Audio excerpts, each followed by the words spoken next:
ChessLecture.com, and today I'm going to do a lecture on meeting the Scandinavian defense.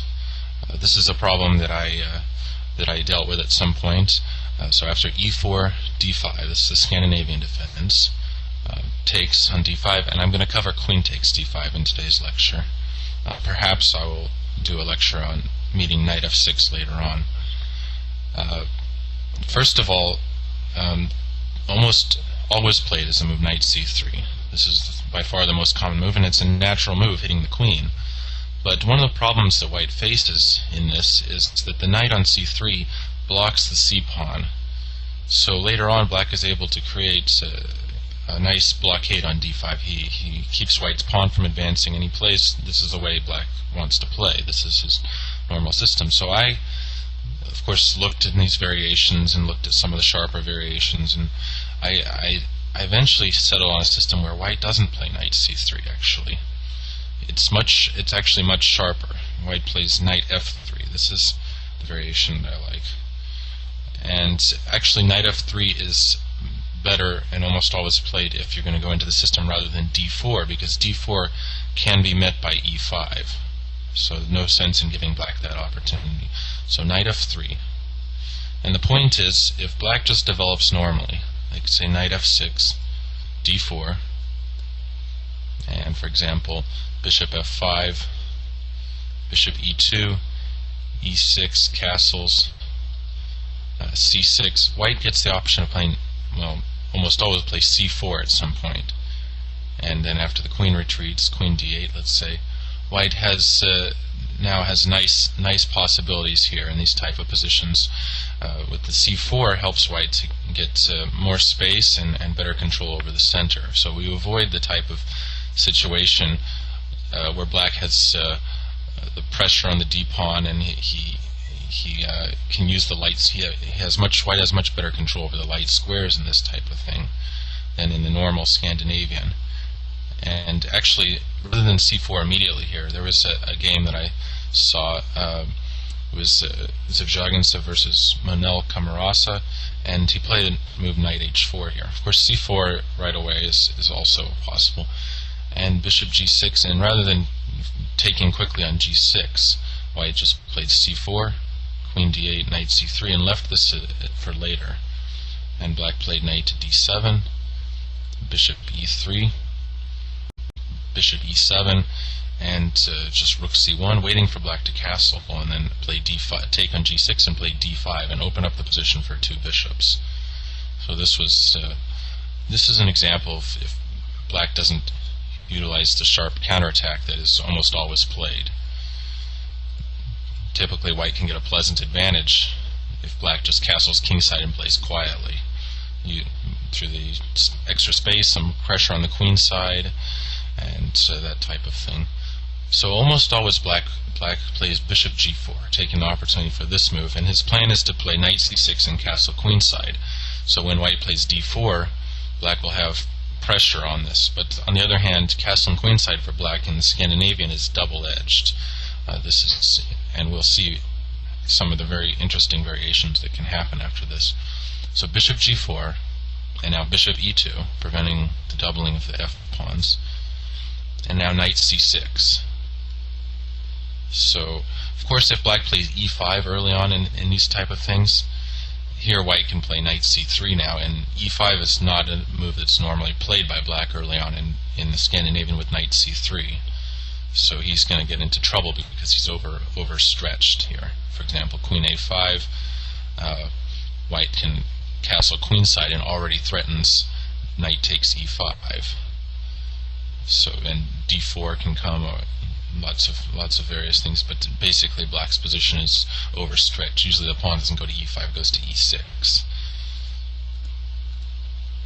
So knight c6, and now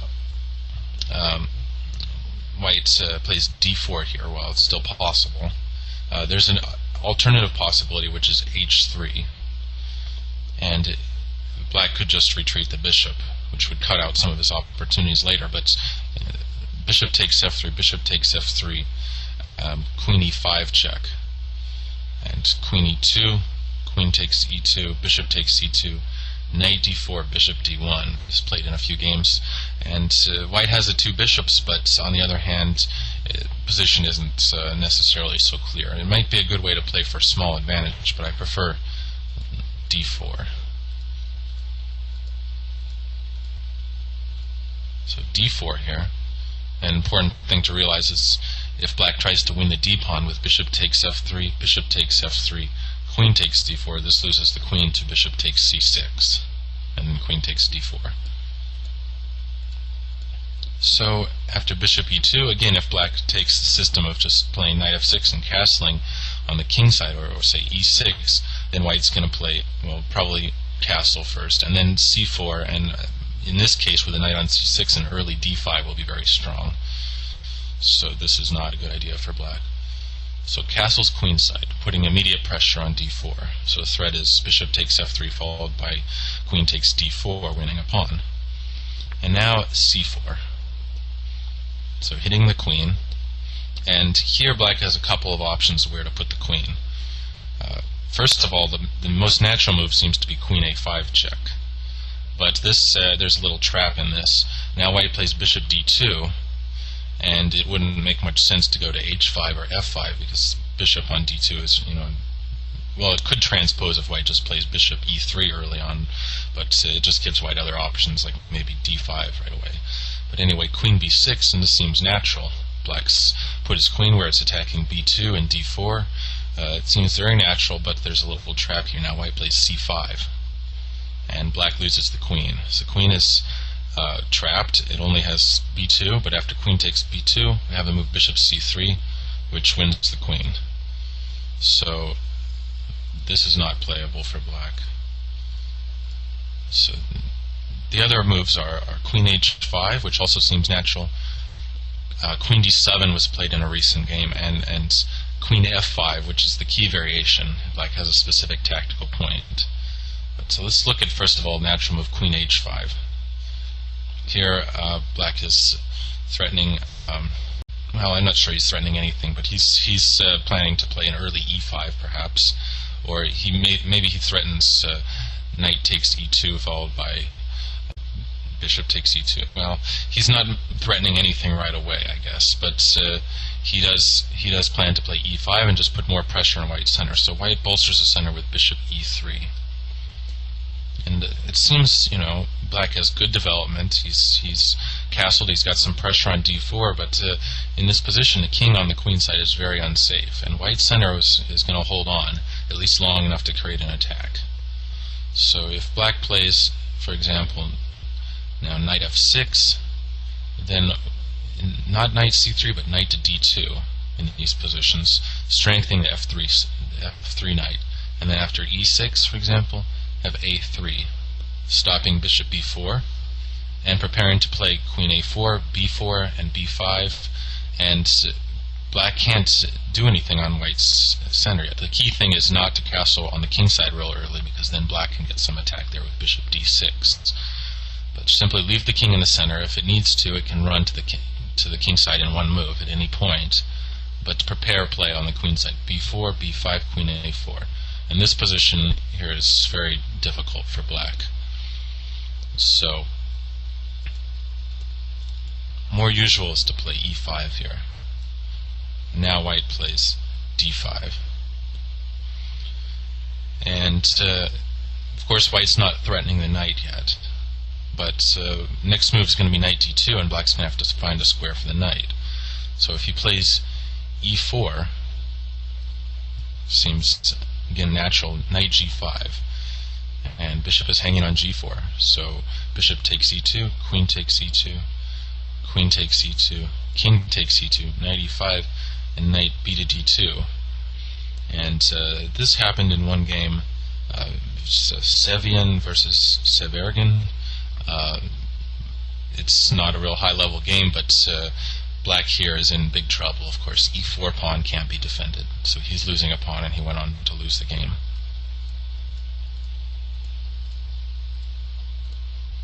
So more natural is to keep developing with knight f6, then white plays knight b to d2, threatening the knight on c6 now, so black needs to find a square for the knight.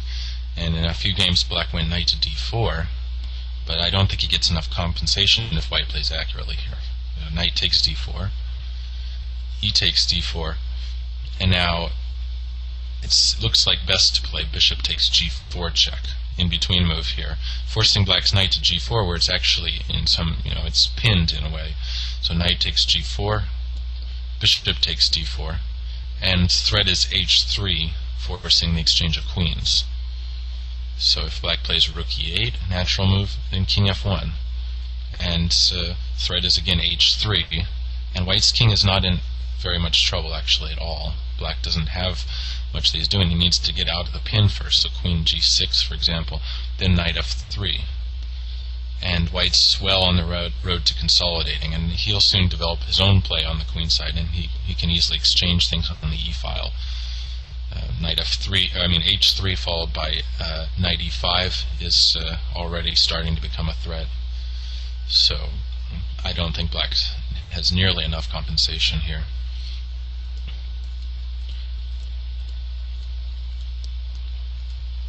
Meanwhile, if after knight to d2 black plays knight e7, more natural move, I think white can just take on a7 now. And this can also help with white's attack. Queen a4 followed by moving the bishop is coming. And so if black plays e4, knight to d4, bishop takes e2, not queen takes e2, because then black trades queens and plays b6, trapping the bishop, but knight takes e2, keeping the queens on the board, preparing to just play bishop e3 with an extra pawn, and knight f4, knight d4 coming, so black plays b6. Now queen a4 could be met by king d7 followed by rook a8, but white can just play a4 here. Typical thing, you can, on the queen side, you can grab the a pawn, and when black goes after the bishop, you play a4, a5, or sometimes it happens with white, and black plays a5, a4, and gets attacked. So king b7, only way to make b6 logical, but then a5, and black has to take the bishop, and then a takes b6, and black is in big trouble here. We see that white's attack is incredibly strong, probably just winning. So go back. So basic way to point to meeting queen h5 is you play bishop e3, knight to d2, a3, unless black plays e5, then you play d5 and you deal with the immediate tactics. But the whole point in these systems is that black's king on the queen side is not so safe, and while he's trying to destroy white's center, white develops an attack on the queen side. So now we'll deal with queen d7, which was played in a recent game, which was Becerra versus Sarkar. And queen d7 doesn't look so great actually. White played d5, so already threatening black's knight, and black played bishop takes f3, clearing the square for e5 for the knight. Bishop takes f3, knight e5, and now we'll see a typical variation here. Black is, he can win the c-pawn. In fact, white just lets him. He could play, I guess, bishop e2, but no point in that. He simply castled, and black takes the pawn, but, in these variations, a lot of times black does win one of white's central pawns, and we'll see that a little bit later, but then the attack becomes real strong, and there's no more central target for black. So simply knight c3 is what Becerra played. And it turns out that the open c file and play on the queen side is plenty of compensation for the pawn, and black really has difficulties developing the king side, and white's d5 pawn is very strong. The bishop on f3 can be strong if black ever removes the d5 pawn. So it's very hard for black to play. He has nowhere really on the board that he's playing. He has no threats on white's king side, and white simply has an easy attack on the queen side. So black went knight f6, queen e2, hitting the knight, knight d6, and then bishop e3, threatening to take the a pawn, king b8, and now simply a4, preparing knight b5. And this position is very difficult for black, and Becerra ended up winning a nice game. So plan is just knight b5. I think black played e5, and then d takes e6, and bishop on f3 was open, and after queen takes e6 there was knight b5, and black got into trouble. is lots of pressure, and the bishops are also very strong now.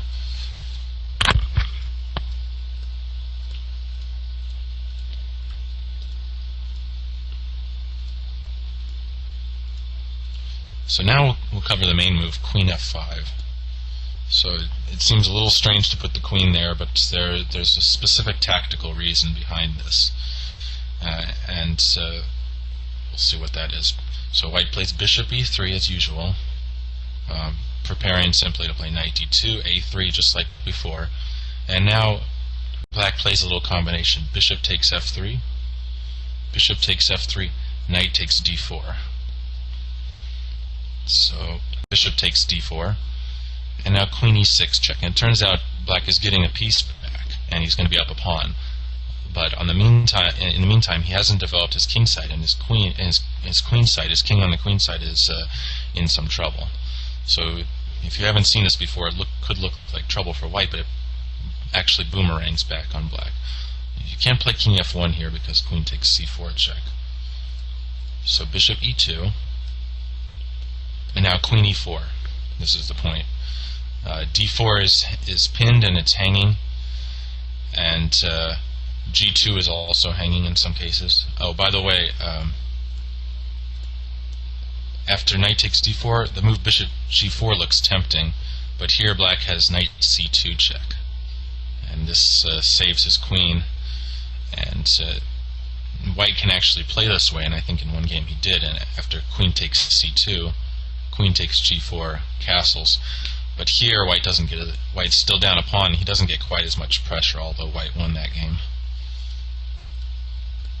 So anyway, bishop takes d4, queen e6 check, bishop e2, queen e4. So white can't defend d4, so he just castles. And now a normal move is queen takes d4. Although rook takes d4, I'll show you a nice game with rook takes d4. Anyway, queen takes d4, and now queen a4.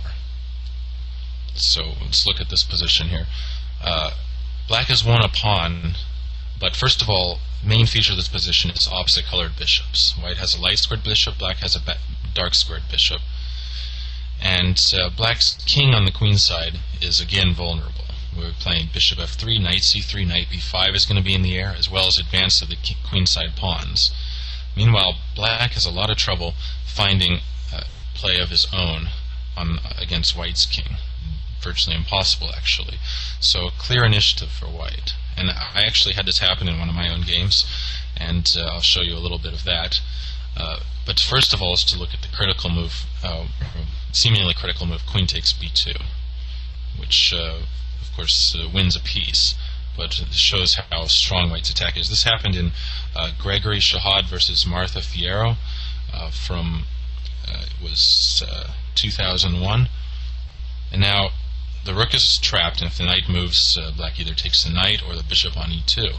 But in the meantime, he has no development, or she has no development. So queen takes a7 here, and now black can't take on a1, or he has to meet the threat of queen a8 check, king d7, rook d1 check, followed by taking on d8, with winning the material back with a winning attack for white. So, and if queen takes e2, it appears that there's white can just play knight c3, and again after the queen moves, white checks on a8 followed by rook d1, and winning material back with a winning attack again. So black played the move e6, preparing to block the d-file with bishop d6, and now white played bishop to f3.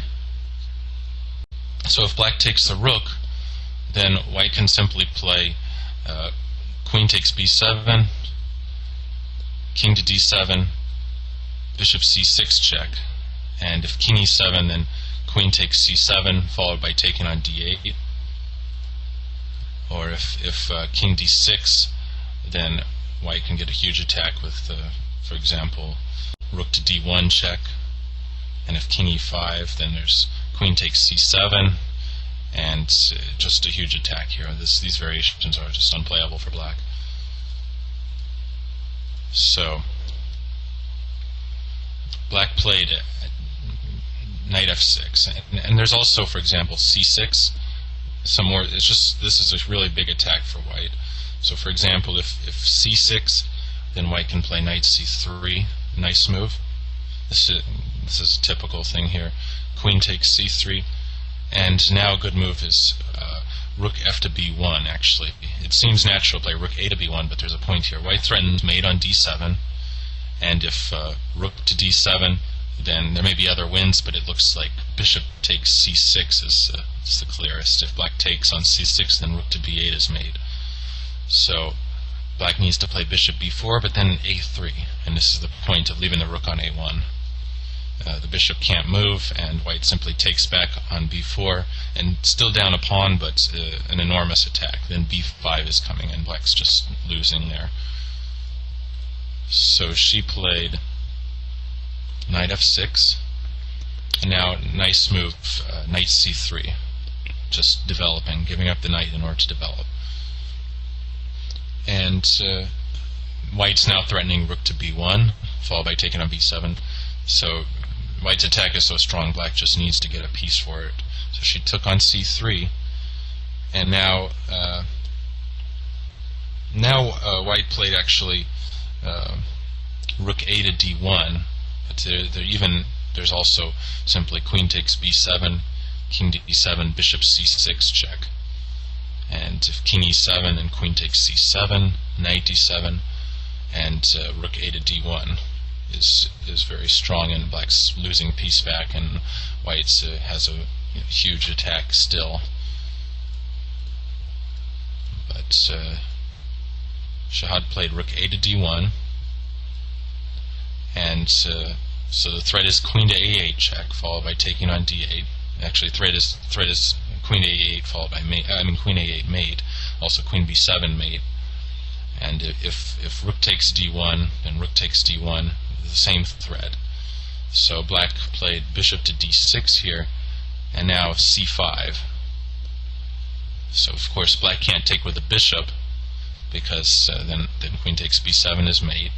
And if black takes with the queen, then bishop takes b7, king d7, and the bishop's now pinned, so queen takes c5 wins the queen. So c5, and now black is in big trouble. Of course, threat is just simply to take on d6, followed by queen takes b7 or queen a8. So black tried knight d5, but this is refuted by a nice move, rook takes d5. If black takes d5, then bishop b4 check is followed by rook d7 is queen a8 mate. So after rook takes d5, meanwhile the bishop on d6 is still lost, so black resigned here. If bishop takes h2, king takes h2. Again, if e takes d5, then bishop g4 leads to mate. And if rook takes d5, then bishop takes d5, e takes d5, queen a8 followed by queen takes h8, and white's up a rook. So this pretty much shows that black can't safely take on b2.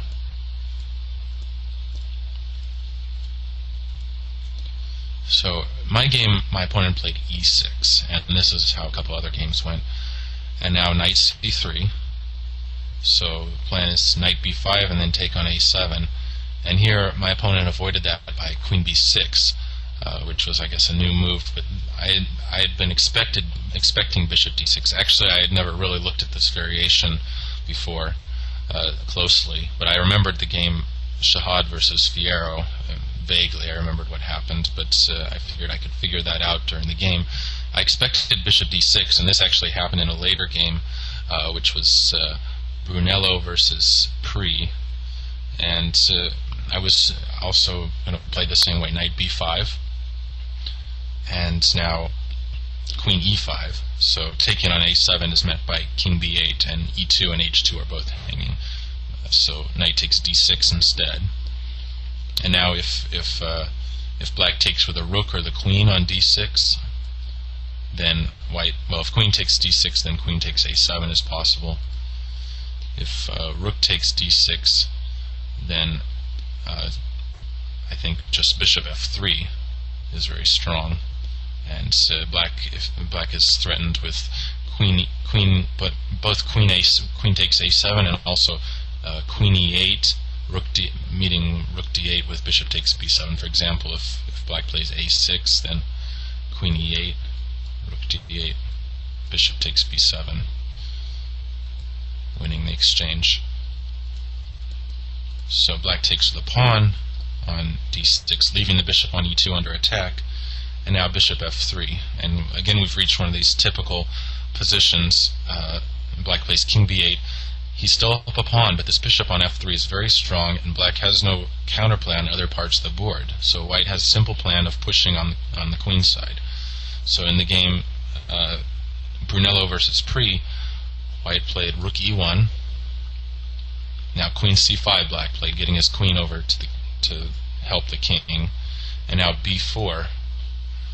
And black should try queen c7 here. Then white would probably play rook to c1, and the plan is c5 and b5 and b6 or c6 with, again, a big attack. This black simply has no real play on the rest of the board. White's attack is very strong here. The queen side is sort of isolated. In the actual game, black took on c4, and then there was a nice move, bishop takes b7. And black can't play king takes b7 because then rook c1, and after the queen moves, for example, if queen h4, then queen c6 followed by a very strong attack. So, or actually even better, queen b5, king a8, rook c7, and black is getting mated. And meanwhile, if queen d5, then it looks like rook e to d1 is strong, and queen is chased away. So these positions are very bad for black. Black plays, then he has to play queen g5, and then again queen c6, and or even nice move h4, deflecting the queen somewhere. Simply, if queen takes h4, keeping the rook on d8 protected, then queen b5, king a8, rook c7, like before. Or if the queen leaves the protection of the rook, like say queen h5, then we can play queen c6 followed by queen c7, and queen takes d8. So after bishop takes b7, black played some other move, but then white's attack was clearly very, very strong. Black's king was wide open, and white won easily. So in my game, instead of bishop d6, my opponent played queen b6, and now I want to play b4, but b4 is not yet really playable after b4. The point is that if bishop takes b4, rook b1, but queen takes b4, and then queen takes a7 doesn't really work. So I prepared it with bishop f3, putting the bishop on its best square. And now if black just plays, for example, knight f6, and there's b4. So now if bishop takes b4, again rook a to b1, and black's losing the bishop after he protects it with a5 or c5 or something, then white plays a3. And if queen takes b4, then queen takes a7, and rook a to b1 is the threat, so black plays queen takes c3, and now again just like before, queen takes b7, king d7, bishop c6 check, and this again is a huge attack. If king e7, queen takes c7 followed by rook a to d1, and strangely enough we've actually transposed into what could have happened in the Shahad versus Fierro game. Knight d7, rook a to d1, or rook f to d1. And of course, if king to d6, then just rook a to d1 followed by taking on d8. So black played probably the only move, bishop to b4, after bishop f3. But then knight b5 threatens the bishop and also taking on a7. Black played queen a5, And now I made a natural move, knight takes a7, forcing king b8 and then queen b3. This is how the game went. The point is, if black takes on a7 with the king, then a3 is winning for white. The bishop can't move because of mate on b7, and white's just going to take on b4. And if queen, what he did is queen takes a7 and queen takes b4, and now we've reached that type of position with black's king basically isolated and the bishop very strong, except that I'm not even down a pawn. So this was definitely a big advantage, and I managed to win that game. But perhaps also interesting is queen takes a5, a little bit unusual. Bishop takes a5, and now b4. This is a strange thing. The bishop can't retreat to b6 because of c5, so it has to take on b4. And now knight takes a7, and if king to d7, there's a move like bishop takes b7, and threat is knight c6. Also, rook to d1 is a threat often, and white's a pawn is very strong in many cases. If king b8, on the other hand, then there's something like rook f to b1, and if king takes a7, rook takes b4, and black has problems here too. But actually I like the move I played better.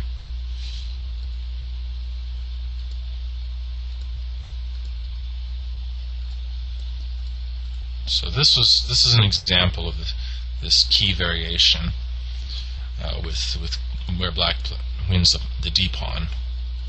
So basically the idea of this is that white's avoiding playing knight c3 in order not to block the c pawn, and I think this is a very useful system to know. Of course, if black plays quietly and normally, knight f6, c6, bishop f5 or g4, and castles kingside, then white plays d4 and c4 and gets a nice pleasant position. Sometimes queen b3 also. I think I had an action or a rapid game when something like knight f6, d4, bishop f5, bishop e2, e6, c4, queen d8, knight c3, c6, queen b3, and black needs to defend the b pawn. So if he goes queen c8, then the queen on the c file is going to be trouble. So white would bring a bishop. I'd probably play bishop f4, followed by castles, rook c1, and d5 at some point, and the queen on the c file comes into trouble. Typically in these positions, when the queen goes to the c file, then you put the rook there and you play d5 to exploit that.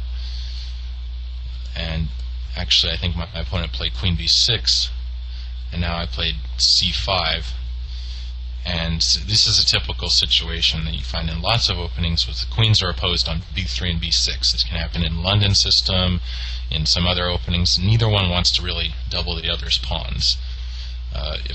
If white takes on b6 here, black has a nice game because of the open a file, and after c5 my opponent took on b3, and then after a takes b3, black's in some trouble here too, because my plan is, first of all I have the open a file, my plan is to play b4, b5, and it's really hard to, it's actually impossible to stop. For example, knight d7, b4, if black played a6 I can still play b5 because the a pawn, the pin on the a pawn. Meanwhile, if black plays queen c7, there's another common device, bishop f4, gaining another tempo, because if queen takes f4 and then queen takes b7, traps the rook. So queen c8 would have to be played, and then white has nice pressure on the queen side, and usually in this type of thing white will, you need to castle eventually, and after say bishop e7, at some point queen a4, followed by b4, b5, with pressure on the queen side and an open b file.